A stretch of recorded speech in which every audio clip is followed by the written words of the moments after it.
که میدونی تنهایی چی کار میکنه با قلب یه آدم.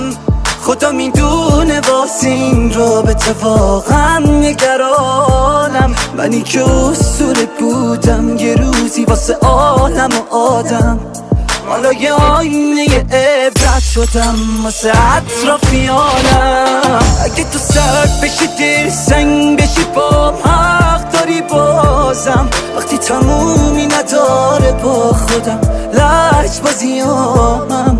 حتی یه چند سالی پیرتر شدم از هم بازیامم. انقدر تنهایی دیدم که عاشق تنهاییامم. عشق آدمو کور میکنه، دلو مجبور میکنه، خودشو هفت توی سلول یه زندون میکنه. عشق دلتو خون میکنه، یه وقتایی